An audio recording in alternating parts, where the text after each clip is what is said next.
Gas বাড়িতে ইট বালু আনছিলাম বিল্ডিং এর কাজ ধরার জন্য। আমার ইট বালু দেখা আসমানে রাগ করছে।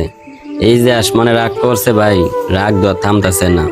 বৃষ্টির ঠেলায় বাড়ির কাজ ধরতে পারতেছি না। তো অনেক কষ্টতে আছি ভাই, অনেক আশা নিয়ে আনছিলাম বাড়িতে ইট বালুগুলা, কিন্তু বৃষ্টির জন্য কাজ ধরতে পারি না। বৃষ্টির ঠেলায় ইট বালুগুলা গাঙ্গে চলে দিতেছে। তো সবাই দোয়া করবেন আল্লাহর জন্য একটু স্বস্তি দেয়, বৃষ্টির থেকে যেন একটু রেহাই পাই, বিল্ডিং এর কাজ যেন ধরতে পারি। সবাই দোয়া করবেন। তো আজকে বাড়িতে সিমেন্ট আনতেছি। তো বৃষ্টির জন্য সিমেন্ট গুলা বাইরে রাখতে পারতেছি না, বৃষ্টিতে নষ্ট হয়ে যাইব। তো আমি যে রুমে থাকি ওই রুমে সিমেন্ট গুলা রাখতেছি। তো ভাই রুমের অবস্থা খুব কঠিন, মানে ধুলাবালুর ঠেলায় রুম, আর এটা রুম নাই, পুরো একটা জঙ্গল হয়ে গেছে গা। তো কিছু করার নাই ভাই, কষ্টের পরে সুখ আছে।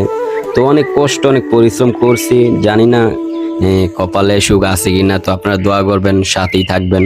আশা করি আল্লাহ একটু হলেও সুখ কপালে রাখছে। তো দেখেন রুমটা খুব মানে গুরুতর অবস্থা হয়ে গেছে গা।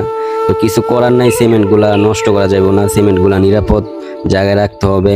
তো দোয়া করবেন সকলে আল্লাহর জন্য একটু বৃষ্টি থেকে রেহাই দেয়, কাজটা যেন ধরতে পারি। আমার জন্য দোয়া করবেন। আপনাকে অনেক ধন্যবাদ ভিডিওটা দেখার জন্য।